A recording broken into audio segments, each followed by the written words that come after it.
পড়াশোনা করতে আমার একদম ভালো লাগে না, আর আপনাকেও স্বাগত জানাই আই হেড স্টাডিতে। যারা ওপেন সোর্স জিওগ্রাফিতে আছেন তারা আমাকে চিনবেন। আমি খুব সাধারণ ছিলেন রাহুল, আর আমি নিয়ে এসেছি একদম সহজ ভাষায় রৈখিক স্কেলের ছোট্ট একটি প্রেজেন্টেশন। আমার এই প্রেজেন্টেশনের মধ্যে হয়তো একটু ভুল ত্রুটি রয়েছে, তাই আগে থেকেই ক্ষমা চেয়ে এই প্রেজেন্টেশনটি। তো এটি একটি রৈখিক স্কেলের ছবি। তো রৈখিক স্কেল শুরু করার আগে আমি কতগুলো ছোট জিনিস নিয়ে আলোচনা করতে চাই, যেমন সিজিএস পদ্ধতি বা এপিএস পদ্ধতি কি। সিজিএস বা এপিএস পদ্ধতি হচ্ছে দূরত্ব মাপার এক ধরনের একক পদ্ধতি, যেমন কিলো, হেক্টর, ডেকা, মিটার, ডেসি, সেন্টি, মিলি, এগুলো সিজিএস পদ্ধতির মধ্যে আসে। এখানে হিসেব করা খুবই সহজ, কারণ একটা করে শূন্য যোগ করলেই বড় থেকে ছোট এককের দিকে যাওয়া যায়, বা একটা করে শূন্য কমিয়ে দিলেই ছোট থেকে বড় এককের দিকে যাওয়া যায়। কিলো, মিটার এবং সেন্টি এই তিনটে খুবই প্রয়োজনীয় জিনিস, এগুলো মনে রাখতে পারেন। এরপরে আসছি এপিএস পদ্ধতি। এখানে মাইল, গজ, ফুট, ইঞ্চি এই ধরনের এইভাবে পরিমাপ করাকে এপিএস পদ্ধতি বোঝাচ্ছে। আচ্ছা, এবার আসছি আরএফ কি। আরএফ এর ফুল ফর্ম রিপ্রেজেন্টেটিভ ফ্র্যাকশন। আমি বরাবরের মতো এবারও বলছি ফুল ফর্ম থেকে কোনো কিছু সম্বন্ধে ডিটেলস আইডিয়া পাওয়া যায় না। একটি উদাহরণ থেকে জানা যাক। এখানে আরএফ দেওয়া আছে 1:1000, অর্থাৎ প্রথমে যে ওয়ানটা রয়েছে এর মানে হচ্ছে মানচিত্রে 1, সেটা সেন্টিমিটার হতে পারে, ইঞ্চি হতে পারে, মিলিমিটার হতে পারে। মানচিত্রে 1 হলে ভূমিভাগে সেই দূরত্বকে 1000 বোঝাবে, যেমন মানচিত্রে 1 সেন্টিমিটার হলে ভূমিতে 1000 সেন্টিমিটার বোঝাবে। মানচিত্রে 1 ইঞ্চি হলে ভূমিতে 1000 ইঞ্চি বোঝাবে। এর কোনো নির্দিষ্ট ইউনিট নেই, আমরা যা খুশি ইউনিট নিতে পারি। তবে যে কোনো ইউনিট নেই না কেন, দুটোর ক্ষেত্রে একই ইউনিট নিতে হবে। একটাকে সেন্টিমিটার নিলে পরেরটাকেও সেন্টিমিটার নিতে হবে। তো এখানে একটি লাইন টেনেছি, ধরুন এই লাইনটি 1 ইঞ্চি। মানচিত্রে এটি 1 ইঞ্চি হলে ভূমিভাগে 1 ইঞ্চির দূরত্ব হচ্ছে 1000 ইঞ্চি।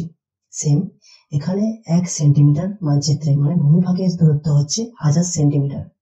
আবার এইখানে এটি 1 মিলিমিটার, মানে ভূমিভাগের দূরত্ব সমান হচ্ছে 1000 মিলিমিটার। আশা করছি আরএফ কি বোঝাতে পারলাম। তো আমরা যে রৈখিক স্কেলটি আঁকবো তার কোশ্চেনটি এরকম: একটি রৈখিক স্কেল অঙ্কন করো যার মুখ্য ভাগগুলির দূরত্ব 12 কিলোমিটার এবং গৌণ ভাগগুলির দূরত্ব 3 কিলোমিটার। স্কেলটির মোট দৈর্ঘ্য হবে 48 কিলোমিটার এবং আরএফ হবে 1:4 লাখ। তো এখানে একটা জিনিস দেখুন, মুখ্য ভাগগুলির দূরত্ব 12 কিলোমিটার। কিলোমিটার মানে নিশ্চয়ই ভূমিভাগের দূরত্বকে বোঝাচ্ছে, কারণ সেন্টিমিটার এই মানচিত্রে 12 কিলোমিটার বোঝানো সম্ভব নয়, ভূমিভাগে 12 কিলোমিটার বোঝানো সম্ভব। যেমন গৌণ ভাগটি 3 কিলোমিটার এবং মোট স্কেলের দৈর্ঘ্য 48 কিলোমিটার। সবকটাই ভূমিভাগের দূরত্ব দেওয়া আছে, মানচিত্রের দৈর্ঘ্য এখানে দেওয়া নেই। তো চলুন সলিউশন দেখে নেওয়া যাক। সলিউশন দেখে নেওয়ার আগে একটি অনুরোধ করতে চাই, দয়া করে আপনারা নোটবুক সাথে নিয়ে ভিডিওটি শুরু করুন। আমি যেভাবে সলিউশন করছি আপনারা সেটা নোট করুন, এবং কোথাও বুঝতে অসুবিধা হলে বারবার ভিডিওটি রিপিট করে দেখতে পারেন। আর ভিডিও শেষ হওয়ার পরে কোশ্চেনটি একবার নিজে থেকেও প্র্যাকটিস করে নেবেন।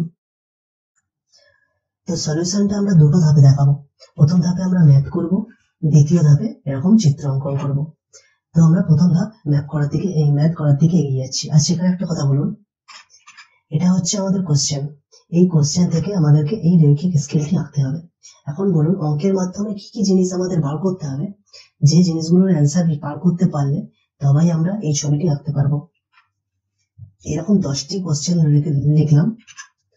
এই 10টি কোশ্চেনের অ্যান্সার আমাকে খুঁজে বার করতে হবে। যদি এই 10টি কোশ্চেনের অ্যান্সার আমি খুঁজে পাই তবেই আমি এই চিত্রটি আঁকতে পারবো।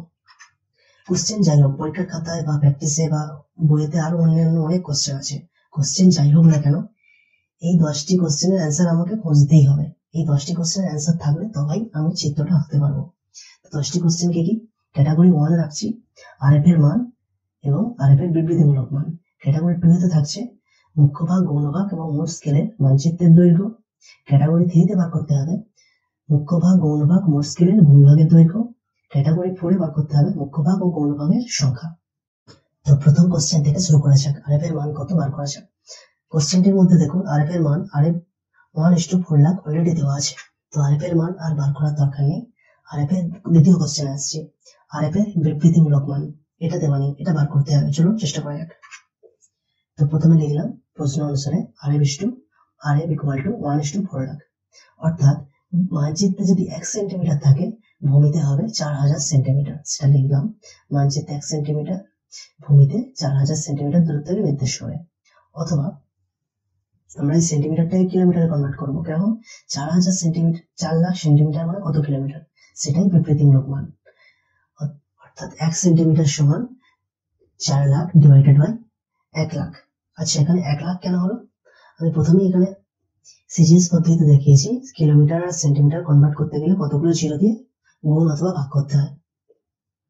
তো সেইভাবে আমরা 5টা, 1-এর পিঠে 5টা শূন্য, অর্থাৎ 1 লক্ষ দিয়ে ভাগ করলাম। করার পরে কি পাচ্ছি? 4 ডিভাইডেড বাই 1, শূন্য শূন্য সব কেটে গেল, 4 divided by 1 equal to 4 kilometre. অর্থাৎ মানচিত্রে 1 সেন্টিমিটার মানে ভূমিতে 4 লাখ, এই 4 কিলোমিটারকে নির্দেশ করে। এখানে সেন্টিমিটার নেই, এখানে কিলোমিটার হয়ে গেছে। মানচিত্রে 1 সেমি, ভূমিতে 4 কিলোমিটার, এটাই বিবৃতিমূলক মান। তাহলে আরএফ এর বিবৃতিমূলক মান কত? 4 কিলোমিটার। লিখে দেওয়া যাক 4 km। তাহলে দ্বিতীয় কোশ্চেনের অ্যান্সার সলভ। এবার আমরা তৃতীয় কোশ্চেনের দিকে যাই। নেক্সট কোশ্চেন ক্যাটাগরি 2 তে মুখ্যভাগের মানচিত্রের দৈর্ঘ্য। মুখ্যভাগের মানচিত্রের দৈর্ঘ্য নির্ণয় করার আগে আমরা জানি মুখ্যভাগ কি। এইটা হচ্ছে লিনিয়ার স্কেল। লিনিয়ার স্কেলটি আঁকার জন্য আরো কিছু লেখা সাহায্য নিতে হয়েছে। তো এই লিনিয়ার স্কেলের মধ্যে এই যে ছোট ছোট অংশগুলো দেখা যাচ্ছে, এখান থেকে এতটা, এখান থেকে এতটা, এইভাবে ছোট ছোট অংশগুলো হচ্ছে মুখ্যভাগ, আর আরো ছোটগুলো যে অংশগুলো রয়েছে এই 4টে, এগুলো হচ্ছে গৌণভাগ। মুখ্যভাগের মানচিত্রের দৈর্ঘ্য নির্ণয়ের জন্য আমরা একটি সিম্পল ওয়ার্কিং নিয়ম পদ্ধতি ব্যবহার করব। ভূমিভাগে 4 কিলোমিটার সমান মানচিত্রে 1 সেন্টিমিটার দূরত্বকে নির্দেশ করে। আমরা একটু আগে আরএফ এর বিবৃতিমূলক মান বার করেছি, যেখানে বলা হয়েছে 4 কিলোমিটার ভূমিভাগে হলে মানচিত্রে 1 সেন্টিমিটার। অর্থাৎ ভূমিভাগে যদি 12 কিলোমিটার হয়, মানচিত্রে কত সেন্টিমিটার? এখানে দেখা যাচ্ছে মুখ্যভাগগুলির দূরত্ব ভূমিভাগে 12 কিলোমিটার, তাহলে মানচিত্রে কত কিলোমিটার, ওই কত সেন্টিমিটার হবে। তো এখানে আমাদের মানচিত্রের দৈর্ঘ্য বার করতে হবে, যেটা বার করতে হয় সেটাকে সবসময় ডান দিকে রাখতে হয়। তো মানচিত্রের দৈর্ঘ্যকে আমরা ডান দিকে রেখেছি। কি থেকে বার করছি? ভূমিভাগের দৈর্ঘ্যটা দেওয়া আছে, ভূমিভাগের দৈর্ঘ্য থেকে বার করছি। যেটা থেকে বার করছি সেটাকে আমরা বাঁ দিকে রাখবো। তো এখানে আমরা ভূমিভাগের দৈর্ঘ্যকে বাঁ দিকে রাখলাম। তাহলে ভূমিভাগে 4 কিলোমিটার হলে মানচিত্রে 1 সেন্টিমিটার হবে। 4কে 1 করা যাক।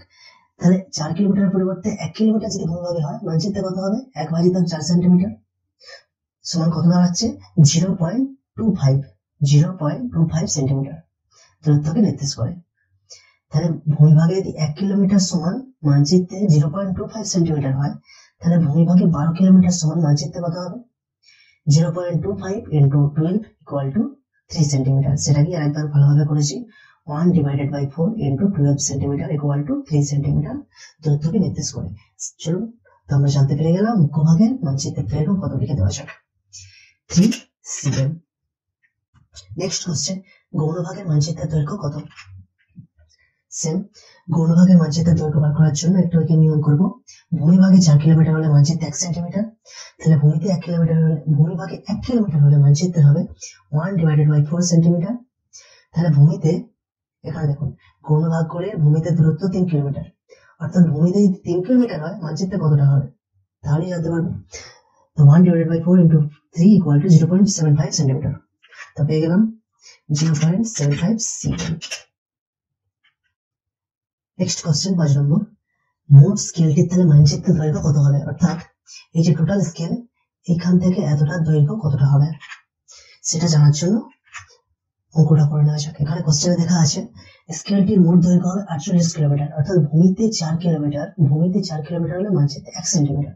তাহলে ভূমিতে 48 হলে মানচিত্রে কত হবে সেটাকেই সেম ভাবে করেছি। 4 কিলোমিটার হলে 1 সেন্টিমিটার, 1 কিলোমিটার হলে 1/4, 48 হলে 1/4 into 48 cm। এখানে আর কি cm এসে গেছে, মানে সেন্টিমিটার, ইকুয়াল টু 12 সেন্টিমিটার। লিখে দিলাম 12 cm। এইভাবে আমরা ক্যাটাগরি 2 এর কমপ্লিট। এবার ক্যাটাগরি 3 তে আসা যাক। নেক্সট কোশ্চেন, মুখ্যভাগের ভূমিভাগের দৈর্ঘ্য, এটা অলরেডি দেওয়া আছে 12 কিলোমিটার। সেম, গৌণভাগের দৈর্ঘ্য দেওয়া আছে 3 কিলোমিটার, এন্ড স্কেলটি টোটাল দৈর্ঘ্য দেওয়া আছে 48 কিলোমিটার ভূমিতে হবে। যদি এখানে ভূমিভাগের দৈর্ঘ্য কোশ্চেনে না দেওয়া থাকতো, তাহলে তার পরিবর্তে হয়তো মানচিত্রের দৈর্ঘ্য দেওয়া থাকতে পারতো, তখন আমরা মানচিত্রের দৈর্ঘ্য থেকে ভূমিভাগের দৈর্ঘ্য ক্যালকুলেশন করে বার করতাম। কিন্তু বর্তমানে এগুলো কোশ্চেনে দেওয়া আছে, তাই এগুলো পেয়ে গেলাম, এগুলো বার করার দরকার হচ্ছে না। তো ক্যাটাগরি 4 চলে আসছে।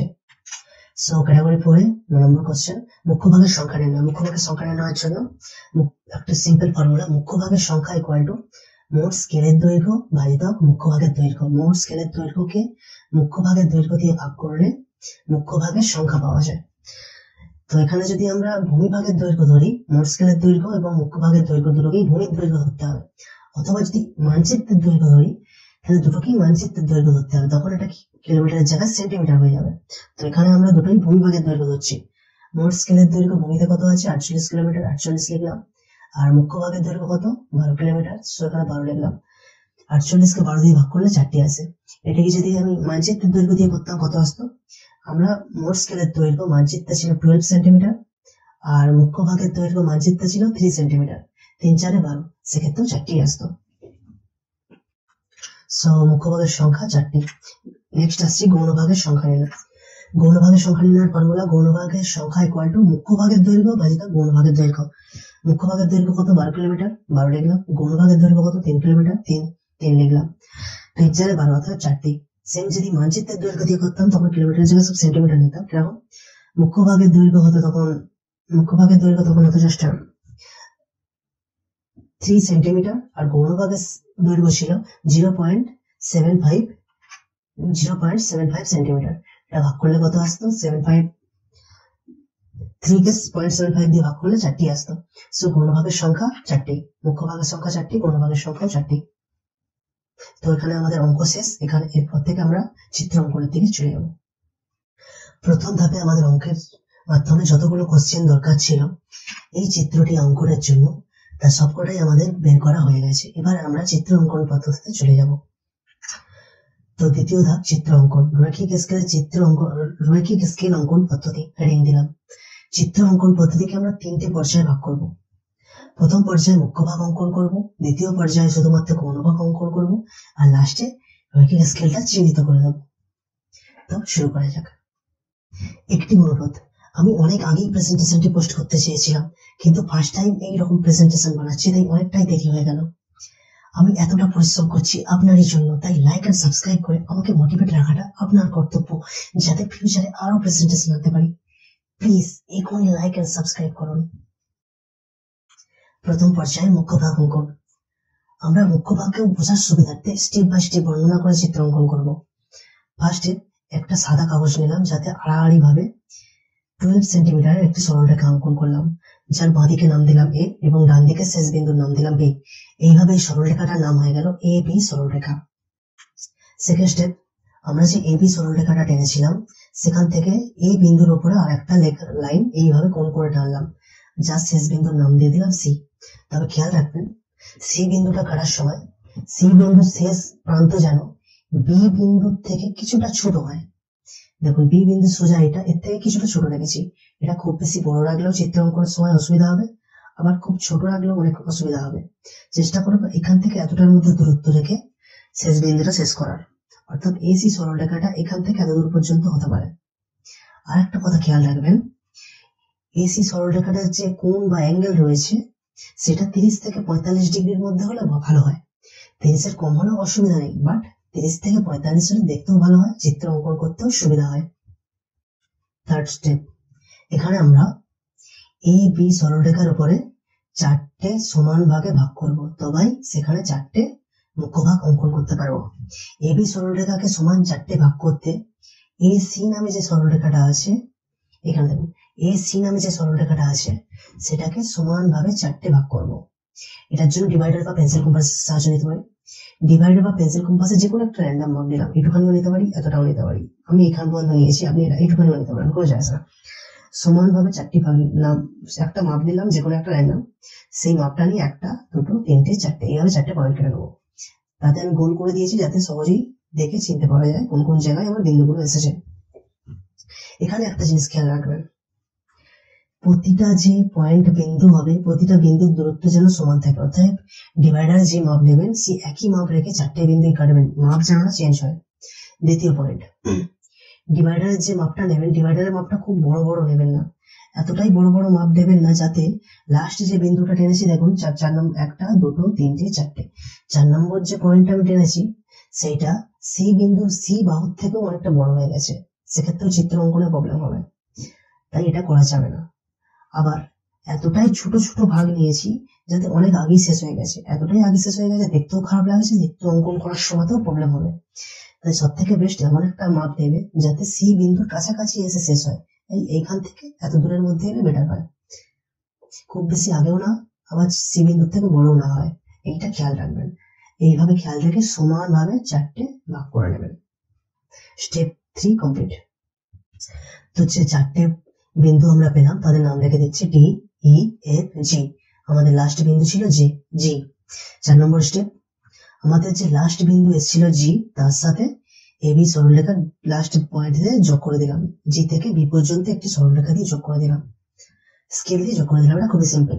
তবে একটা জিনিস খেয়াল রাখুন, আমাদের এখানে 4টে পয়েন্ট কেটেছি, তাই লাস্ট পয়েন্ট থেকে এখান পর্যন্ত যোগ করেছি। যদি 3টে পয়েন্ট কাটতাম তাহলে আমাদের লাস্ট পয়েন্ট এখানে শেষ হতো, তখন আমরা এর থেকে যোগ করতাম। আবার যদি 5টা পয়েন্ট কাটতাম তাহলে জি এর পরেও একটা পয়েন্ট থাকতো এইচ, তাহলে এইচ থেকে আমরা সেটা যোগ করতাম। তো এখানে আমাদের লাস্ট পয়েন্ট কি আছে জি, তাই জি থেকে যোগ করেছি। 4 নম্বর স্টেপ কমপ্লিট। নেক্সট স্টেপে আসি। চিত্র অঙ্কনের সব থেকে ইম্পর্টেন্ট পয়েন্ট হচ্ছে 5 নম্বর স্টেপ। এখানে আমরা কি করব, দুটি সেট স্কোয়ার নেবো। এইটা হচ্ছে সেট স্কোয়ার, এর উপরের ট্রায়াঙ্গেলটা এইরকম আর নিচের ট্রায়াঙ্গেলটা হবে এইরকম। তো উপরের ট্রায়াঙ্গেলটা আমরা জি বি বাহুর সমান্তরালে সমানভাবে সেট করব।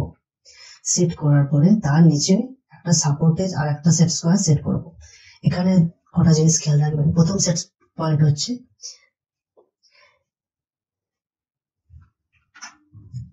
নিচের সেট স্কোয়ারটা এমন ভাবে সেট করবেন না যাতে এটা খুব ডান দিকে থাকে অথবা খুব বাঁ দিকে থাকে, সামান্য কিছুটা বাম দিকে চেপে রাখবেন যাতে উপরের সেট স্কোয়ারের ট্রায়াঙ্গেলটা আস্তে আস্তে বাঁ দিকে সরাতে পারি। আর নিচের সেট স্কোয়ারের বাহুটা যেন না এবি সরলরেখার উপরে চেপে থাকে, কিছুটা নিচুয়ে যেন থাকে, সামান্য কিছুটা, খুব বেশি নিচু না, সামান্য কিছুটা নিচুয়ে যেন থাকে। আর 3 নম্বর সব থেকে ইম্পর্টেন্ট হচ্ছে নিচের সেট স্কোয়ারের বাহুটা এক ফোঁটা যেন না নড়ে। পৃথিবীতে ভূমিকম্প হলেও নিচের সেট স্কোয়ারের ট্রায়াঙ্গেলটা এক ফোঁটা নড়বে না, কারণ নিচেরটা নড়ে গেলে পুরো মাপ কেটে যাবে। নিচেরটা সম্পূর্ণভাবে ফিক্স থাকবে এবং উপরের বাহুটা উপরের ট্রায়াঙ্গেলটা আস্তে আস্তে ডান দিক থেকে বাম দিকে সরে আসবে। ঠিক এইভাবে দেখুন, নিচের সেট স্কোয়ারের বাহুটা একই জায়গায় আছে, উপরের বাহুটা উপরের ট্রায়াঙ্গেলটা জি থেকে আস্তে আস্তে এফ এর দিকে চলে গেছে এবং এফ বিন্দু থেকে আমরা একটি সরলরেখা নিচে টেনে নিয়েছি। তারপরে কি করেছি, নিচেরটা এখন একই জায়গায় আছে, উপরেরটা এফ থেকে ই এ চলে এসেছে, ই থেকে আর একটা টেনে নিয়েছি। সেম ভাবে ই থেকে আস্তে আস্তে এটা ডি এ চলে এসেছে, ডি থেকে একটু টেনে দিয়েছি। এখন দেখুন নিচের সেট স্কোয়ারের বাহুটা একই জায়গায় আছে, উপরের ট্রায়াঙ্গেলটা আস্তে আস্তে বাম দিকে সরে সরে ডি এ এসছে এবং টেনে দিয়েছি। তো এইভাবে আমাদের 4টে সরলরেখা টানা হয়ে গেছে। এখন এই সরলরেখা যেখানে যে বিন্দুতে ছেদ করেছে সেই বিন্দুগুলোর নাম দিয়ে দিলাম এইচ আই জে। এখন এ বি সরলরেখাটা 4টে সমান অংশে ভাগ হয়েছে, এই 4টে অংশকে আমরা 4টে মুখ্য ভাগ বলি। আর এই প্রতিটি মুখ্য ভাগের অংশের দৈর্ঘ্য হচ্ছে ভূমিতে 12 কিলোমিটার বা মানচিত্রে এখান থেকে এখানে দূরত্ব 3 সেন্টিমিটার করে। কিন্তু আমি জানি অনেকেই মুখ্য ভাগ অঙ্কন পদ্ধতিটা ঠিক বুঝতে পারেননি, তাই তাদের জন্য একবার যা আছে লাইভ প্র্যাকটিক্যাল পেপারে জাস্ট সিম্পলি আড়াআড়ি ভাবে খাতার সাথে 20 সেন্টিমিটার সরলরেখা টানলাম, যার বাঁদিকের বিন্দুর নাম দিলাম এ, ডান দিকের শেষ বিন্দুর নাম দিলাম বি। টোটাল সরলরেখাটার নাম হলো এ বি সরলরেখা। Step 1 complete. Step 2, A B সরলরেখার উপর এই বিন্দু থেকে 30 থেকে 45 ডিগ্রি, যে কোনো একটি কোণে 30 থেকে 45 ডিগ্রি, 39 ডিগ্রি হতে পারে, 38 ডিগ্রি হতে পারে, তো একটি র্যান্ডাম আনুমানিক কোণে একটি সরলরেখা টানবো। তবে খেয়াল রাখতে হবে সরলরেখাটার দৈর্ঘ্য বি বিন্দু সোজা থেকে একটু ছোট রাখবো, খুব বেশি ছোট না খুব বেশি বড় না, জাস্ট বি বিন্দুর থেকে সামান্য একটু ছোট। তো এইরকম টাইপের একটি সরলরেখা হবে। তো এর শেষ বিন্দুর নাম দিয়ে দিলাম সি বিন্দু। Step 2 complete. স্টেপ 3, এবার পেন্সিল কম্পাস অথবা ডিভাইডারের সাহায্যে সি বিন্দুকে 4টি ভাগে ভাগ করে নেব। আচ্ছা, বলে রাখি আমাদের মুখ্য ভাগের সংখ্যা ছিল 4টে, তো 4টে মুখ্য ভাগ আমরা এ বি সরলরেখার মধ্যে আনবো। এ বি সরলরেখাকে এখন 4টে সমানভাবে ভাগ করার জন্য এ সি সরলরেখা সাহায্য নিচ্ছে। তো এখন এসি সরলরেখাকে 4টে ভাগে ভাগ করব, তার জন্য পেন্সিল কম্পাস ব্যবহার করছি। এখানে ম্যান্ডেটরি কোনো নির্দিষ্ট মাপ নিতে হবে, আমি ছোটও নিতে পারি, আমি বড়ও নিতে পারি। তো ধরে নিন এইরকম একটি মাপ নিলাম। এবার সি বিন্দুকে সি বাহু এ বি সি বাহুকে চারটে ভাগে ভাগ করছি, 1 2 3 4। কিন্তু খেয়াল রাখবো আমাদের যে লাস্ট বিন্দু আসছে সেইটা সি বাহুর থেকে অনেক বড় না হয়ে যায়, তো ছোট নিতে পারি 1 2 3 4। আবার এটাও খেয়াল রাখবো সি বিন্দুর থেকে অনেক ছোট না হয়ে যায়, এমন একটা মাপ নেব যেন সি বিন্দুর থেকে সামান্য কিছুটা আগে শেষ হয়ে যায়, খুব বেশি আগেও না খুব বেশি পরেও না, এখান থেকে এতখানের মধ্যে হলে খুব ভালো হয়। তো এরকম একটি মাপ নেওয়া যাক, 1 2 3 4। তো এরকম একটি মাপ নিলে ঠিক জায়গায় আসছে, 1 2 3 4। এবার এই চারটে যে বিন্দু তৈরি হয়েছে 1 2 3 4, এদের নাম দেওয়া যাক T E F G. Step 3 complete. Step 4, আমাদের এখানে লাস্ট যে বিন্দুটা তৈরি হয়েছে তার নাম জি। সাপোজ তিনটে ভাগে ভাগ করার কথা বলা হতো, তাহলে আমাদের লাস্ট বিন্দু হতো এফ, তখন আমরা এফ বিন্দুর সাথে বি বিন্দু যোগ করতাম। আবার যদি 5টা ভাগ করতে বলতো তাহলে আমাদের ভাগ দাঁড়াতো, লাস্ট বিন্দু দাঁড়াতো এইচ, তখন আমরা এইচ এর সাথে বি বিন্দু যোগ করতাম। কিন্তু এখানে আমাদের জি লাস্ট বিন্দু, তাই লাস্ট বিন্দুর সাথে লাস্ট বিন্দু জি এর সাথে বি বিন্দু জাস্ট সাধারণভাবে যোগ করে দেবো। Step 4 complete. স্টেপ 5, এটা হচ্ছে আমাদের সেট স্কোয়ার। তো সেট স্কোয়ারের এরকম দুটি বাহু থাকে, দুটি ট্রায়াঙ্গেল থাকে। উপরের ট্রায়াঙ্গেলটির এক সাইডে থাকবে এরকম সেন্টিমিটার মিলিমিটারের মাপ, আর একটা সাইড থাকবে প্লেন। তো প্লেন সাইডটা আমরা এইভাবে জি বি সরলরেখা সমান্তরালে সমানভাবে সেট করব। তারপরে এর পুরো নিচু বরাবর আমরা এই সেট স্কোয়ারটা সেট করব। তবে কিছু জিনিস খেয়াল রাখবেন। প্রথম কথা, নিচের সেট স্কোয়ারটা কখনোই এ বি সরলরেখার উপরে চেপে থাকবে না। দ্বিতীয় কথা, কখনোই এটা সেট স্কোয়ারটা খুব বেশি ডান দিক চেপে থাকবে না বা খুব বেশি বাঁ দিক চেপে থাকবে না, এটা সামান্য কিছুটা বাঁ দিক চেপে থাকবে, এইরকম সামান্য কিছুটা বাঁ দিক চেপে সেট করাবো। আর দ্বিতীয় কথা হলো, একবার নিচের সেট স্কোয়ারটা সেট হয়ে যাওয়ার পরে পৃথিবীতে ভূমিকম্প এসে গেলেও নিচের সেট স্কোয়ারটা ফিক্স থাকবে, এক ফোঁটা নড়বে না। নিচের সেট স্কোয়ার নড়ে গেলে পুরো মাপ ফেটে যাবে। এবার নিচের সেট স্কোয়ারের সাথে নিচের সেট স্কোয়ারের সাথে উপরের সেট স্কোয়ারটা সমানভাবে ঠেকে থেকে স্পর্শ করে থাকবে এবং ডান দিক থেকে আস্তে আস্তে বাঁ দিকে আসবে। এইভাবে আমরা এফ বিন্দুতে এসে রাখলাম। এবারে এফ বিন্দুর সাথে এবি সরলরেখা যোগ করে দিলাম। আবার বাঁ দিকে সরে আসছে, এইভাবে ই বিন্দুতে এসে রাখলাম। এবারে ই বিন্দুর সাথে যোগ করে দিলাম সরলরেখাটি। আবার ই বিন্দু থেকে আস্তে আস্তে ডি বিন্দু থেকে চলে আসবো, তারপর ডি বিন্দুর সাথে সরলরেখাটি যোগ করে দেবো। এখন দেখুন নিচের সেট স্কোয়ারটা ফিক্স আছে, এক ফোঁটা নড়েনি, আর উপরের সেট স্কোয়ারটা আস্তে আস্তে ডান দিক থেকে বাঁ দিকে এসছে। তো এইভাবে আমাদের চারটি সরলরেখা টানা হলো। এখন দেখুন এই চারটি সরলরেখার জন্য এই বি সরলরেখাটা সমান চারটে ভাগে ভাগ হয়ে গেছে।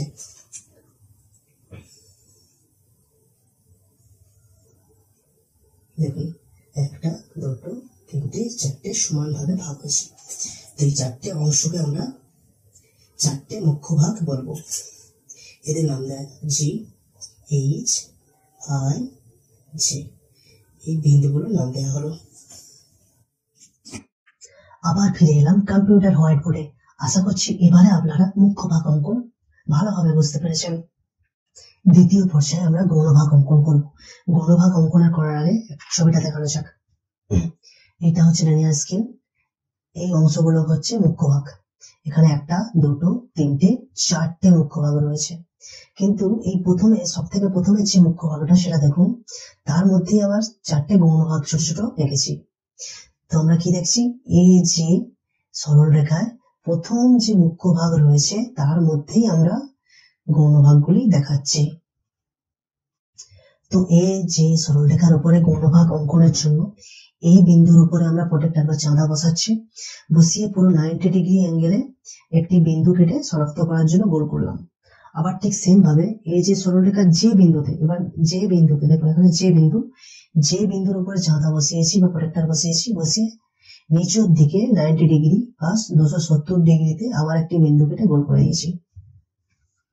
তারপরে কি করছি, এই বিন্দু থেকে একটি লম্ব সরলরেখা সোজা উপরের দিকে যে কোনো মাপের 3 সেন্টিমিটার হতে পারে, 3.5 হতে পারে, 4 হতে পারে, কোনো নির্দিষ্ট মাপ নেই। আমি ধরেন এটা 3 সেন্টিমিটার একটি লম্ব সরলরেখা টেনেছি উপর দিকে। আবার যে বিন্দুতে বসিয়ে, এখানে দেখুন যে বিন্দুতে বসিয়ে নিচের দিকে সরলরেখাটা টেনেছি। এটাও চেষ্টা করবো 3 সেন্টিমিটার টানার। একই দৈর্ঘ্যের দুটো হলে তাই দেখতে ভালো লাগে, কিন্তু আমি একটু বড় টেনেছি ইচ্ছা করি, কারণ কোনো অসুবিধা নেই একটু বড় হয়ে গেল। তো এইভাবে দুটি সরলরেখা টানলাম। এই বিন্দু থেকে একটি লম্ব টানলাম যার নাম দিলাম কে, এই কে সরলরেখা। আবার যে বিন্দু থেকে একটি সরলরেখা নিচের দিকে টানলাম যার নাম দিলাম এল সরলরেখা। সেকেন্ড স্টেপ, আমরা যে একে সরলরেখা টেনেছি এটাকে 3টে ভাগ করব। ডিভাইডারের সাহায্যে একটা অনির্দিষ্ট মাপ নেবো, যে কোনো একটু ছোট নিতে পারি, একটু বড় নিতে পারি, কোনো চাইছে না। এমন একটি মাপ নিলাম, সেই একই মাপ রেখে 1, 2, 3টে পয়েন্ট টানলাম। আর সেই একই মাপটাই রেখে আবার যে বিন্দু থেকে নিচের দিকে 3টে পয়েন্ট টানলাম, 1, 2, 3টে, এইভাবে 3টে বিন্দু টেনে নিলাম। এখানে একটা জিনিস খেয়াল রাখবেন, গৌণভাগের সংখ্যা ছিল 4টে, অর্থাৎ এই যে সরলরেখাকে 4টে ভাগ করার জন্য আমরা লম্বের উপরে 3টে বিন্দু কেটেছি। ভুল করেও এখানে 4টে করবেন না। তো আমরা যখন মুখ্য ভাগ এঁকেছিলাম তখন 4টে ভাগ করার সময় 4টে, দেখুন এখানে দেখুন 4টে মুখ্য ভাগ আঁকার জন্য এসি সরলরেখায় 4টে বিন্দু কেটেছিলাম। কিন্তু এখানে দেখুন এই যে সরলরেখায় 4টে গৌণভাগ আঁকার জন্য একে লম্বে এবং যে এর লম্বের উপরে 3টে করে বিন্দু টেনেছি, এটা খেয়াল রাখবেন। আর প্রতিটা বিন্দুর দৈর্ঘ্য পুরো সমান সমান হবে। 3 নম্বর স্টেপে আমরা কি হচ্ছে, আমরা যে পয়েন্ট গুলো টেনেছিলাম এ কে সরলরেখার উপরে সব থেকে উপরের বিন্দু কি আছে ও, আর যে এল সরলরেখার সব থেকে উপরের বিন্দু কি আছে পি। তো আমরা এখন ও বিন্দুর সাথে পি বিন্দু যোগ করে নেব। ঠিক এইভাবে ও বিন্দুর সাথে পি বিন্দু যোগ করে নিলাম। তারপরে ও বিন্দুর নিচে কি আছে এন, আর পি বিন্দুর নিচে কি আছে কিউ। তো এখন এন বিন্দুর সাথে কিউ বিন্দুকে যোগ করে দিলাম। দেখুন এন এর সাথে কিউ যোগ করলাম। তারপরে কি করবো, এন এর নিচে আছে এন, কিউ এর নিচে আছে আর, তো এম আর আর কে যোগ করে দেবো। দেখুন এম আর কে যোগ করে দিলাম।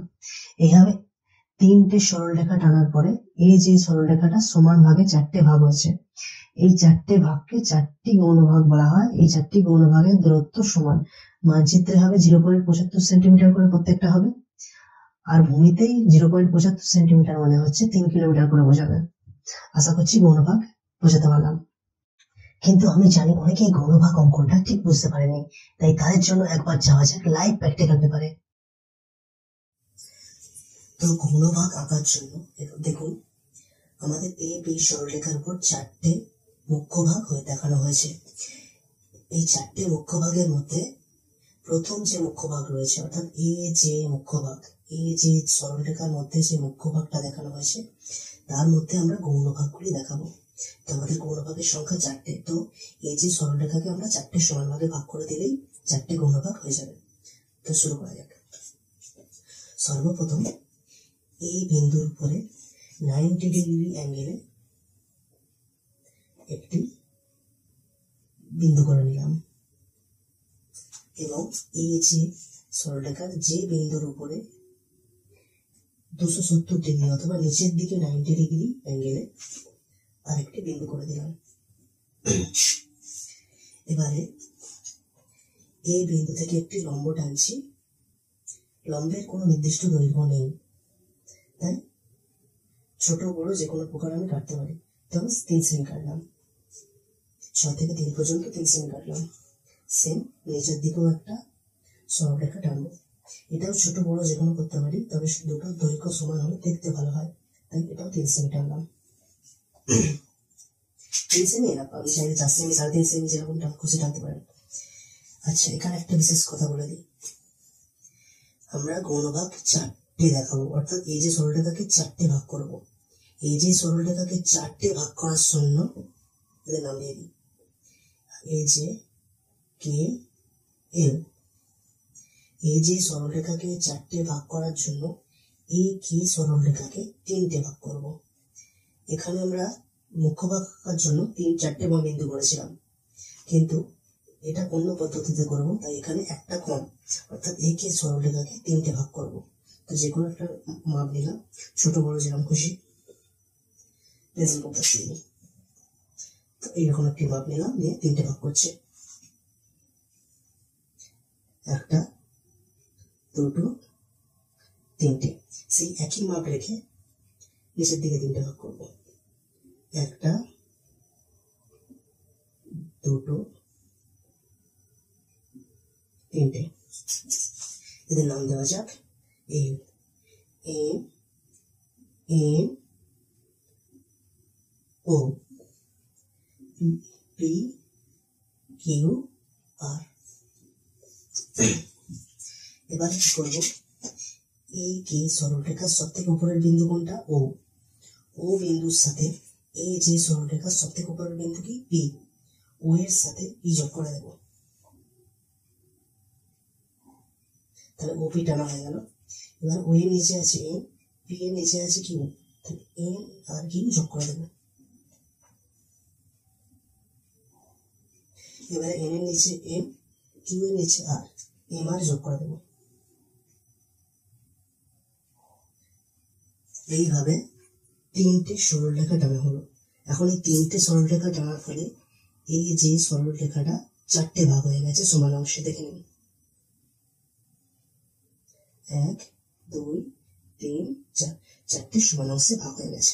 এই 4টে সমান অংশকে আমরা 4টে গৌণ ভাগ বলবো। তো আবার ফিরে এলাম কম্পিউটার হোয়াইট বোর্ডে। আশা করছি এবারে আপনারা গৌণ ভাগ অঙ্কন বুঝতে পেরেছেন। তো দ্বিতীয় পর্যায়ে আমরা কি করছি, এ বি নামে যে প্রথম সরলরেখাটা টানা হয়েছিল তার ঠিক 2 মিলিমিটার নিচে আরো একটি সমান্তরাল সরলরেখা এবং তার আরো নিচে আরো একটি সমান্তরাল সরলরেখা, অর্থাৎ দুটি আরো সরলরেখা টানলাম। জাস্ট 2 মিলিমিটার করে ছাড় দিয়ে আরো দুটো সরলরেখা টেনে দিলাম। তারপরে কি করছি, ওই সরলরেখাগুলোকে এইভাবে প্রতিটা বিন্দুকে এইভাবে টেনে টেনে নিচের দিকে যোগ করে দিচ্ছি, জাস্ট সমান করে যোগ করে দিচ্ছি। বুঝতে পেরেছেন আশা করছি। তো দ্বিতীয় স্টেপে যাওয়া যাক। সেকেন্ড স্টেপে আমরা কি করছি, প্রতিটা যে ঘর কেটেছি সেগুলোকে একটা কালো একটা সাদা, একটা কালো একটা সাদা এইভাবে উপর নিচে করে কালার করে সলিড কালার করে বের করে দেবো।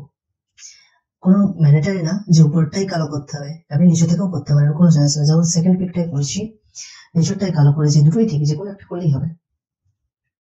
3 নম্বর স্টেপে আমরা মুখ্য ভাগগুলির দূরত্বকে কত কিলোমিটার সেটা লিখে দেবো। তো যেহেতু আমরা প্রথম মুখ্য ভাগকে গৌণ ভাগ হিসাবে দেখিয়েছি, তাই যে বিন্দুতে 0 লিখলাম। এবারে প্রতিটা অংশের দূরত্ব হচ্ছে মানচিত্রে 3 সেন্টিমিটার, ভূমিতে 12 কিলোমিটার। তাই প্রথম অংশের শেষে 12 লিখলাম, দ্বিতীয় অংশেতে আমরা 24 লিখলাম, তৃতীয় অংশেতে আমরা 36 লিখলাম। যে বিন্দুতে আমরা মনে রাখবেন যে 0 লিখেছি, এইভাবে 12, 24, 36 লিখে শেষে কিলোমিটার বসিয়ে দিলাম। এবার গৌণ ভাগগুলিকে আমরা লিখে দেবো কত কিলোমিটার। তো প্রতিটা গৌণ ভাগের দূরত্ব হচ্ছে 3 কিলোমিটার। এইভাবে যে বিন্দুতে আমরা 0 লিখেছি, এবার ডান দিক থেকে বাঁ দিকে, অবশ্যই মনে রাখবেন ডান দিক থেকে বাঁ দিকে। আগেরটা গিয়েছিল বাঁ দিক থেকে ডান দিকে, আস্তে আস্তে নাম্বার বেড়েছে 12, 24, 36, কিন্তু গৌণ ভাগের ক্ষেত্রে কি হচ্ছে, ডান দিক থেকে বাঁ দিকে 3 থেকে 6, 6 থেকে 9, 9 থেকে 12, এইভাবে ডান দিক থেকে বাঁ দিকে লেখা হচ্ছে। প্রতিটার দূরত্ব 3 কিলোমিটার, তাই 3, তারপরটা 6, তারপরটা 9, তারপরটা 12, শেষে লিখে দিলাম কিলোমিটার। এগুলো এই গৌণ ভাগের সবকটাই কিলোমিটারে বোঝানো হচ্ছে। ফিনিশিং স্টেপে আমরা কি করছি, একটি হেডিং দিলাম সরল রৈখিক স্কেল। এখানে আমি একটু ভুল লিখেছি, এটা হবে সরল রৈখিক স্কেল হেডিং হবে। তারপরে কি করেছি, স্কেলের সমান্তরালে আরো দুটো সরলরেখা টেনেছি 12 সেন্টিমিটার, যেখানে উপরের সরলরেখাটায় দুটো তীরচিহ্ন দিয়েছি। এইভাবে গৌণ ভাগ আর মুখ্য ভাগের 4টে তীরচিহ্ন করে দিয়েছি, যেখানে বুঝিয়েছি যে এইটুখানি অংশ গৌণ ভাগ আর এতটুকু অংশ মুখ্য ভাগ, আর টোটাল স্কেলের লেন্থ 12 সেন্টিমিটার, সেইটা হচ্ছে লিখে দিলাম। আর কি করেছি, অতি অবশ্যই আর একটা 1:4 লাখ লিখে দিতে হবে। আর সৌন্দর্য বাড়াবার জন্য 4 সাইডে একটি জাস্ট মার্জিন টেনে দিয়েছি। তো আমাদের এই হলো রৈখিক স্কেল চিত্রাঙ্কন সম্পূর্ণভাবে কমপ্লিট। কিছু কিছু প্রশ্নতে মুখ্য ভাগ ও গৌণ ভাগের সংখ্যা নির্দিষ্টভাবে বলা থাকে না, সেক্ষেত্রে আমাদের মনে করে নিতে হয় যে 3 থেকে 5টি মুখ্য ভাগ বা গৌণ ভাগ আমরা দেখাবো। আর এক্ষেত্রে মোট স্কেলের দৈর্ঘ্য কখনো কখনো বলা থাকে না, সেক্ষেত্রে আমরা 10 থেকে 15 সেন্টিমিটারের মধ্যে চেষ্টা করবো এটা যেন আঁকা হয়। আর যদি ইঞ্চিতে আঁকি তাহলে 4 থেকে 6 ইঞ্চির মধ্যে আমরা এটা আঁকার চেষ্টা করবো। সামান্য ছোট অথবা বড় হতে পারে, অসুবিধা নেই। তো এই হলো আমার ছোট্ট প্রেজেন্টেশন। কোথাও বুঝতে অসুবিধা হলে যাদের কাছে আমার হোয়াটসঅ্যাপ নাম্বার আছে প্লিজ আমাকে টেক্সট করুন, আর প্লিজ আমাকে কমেন্ট করে জানান আপনার প্রেজেন্টেশনটি কেমন লাগলো, আর এটাও সাজেস্ট করুন নেক্সট প্রেজেন্টেশন কি নিয়ে বানাবো। নমস্কার।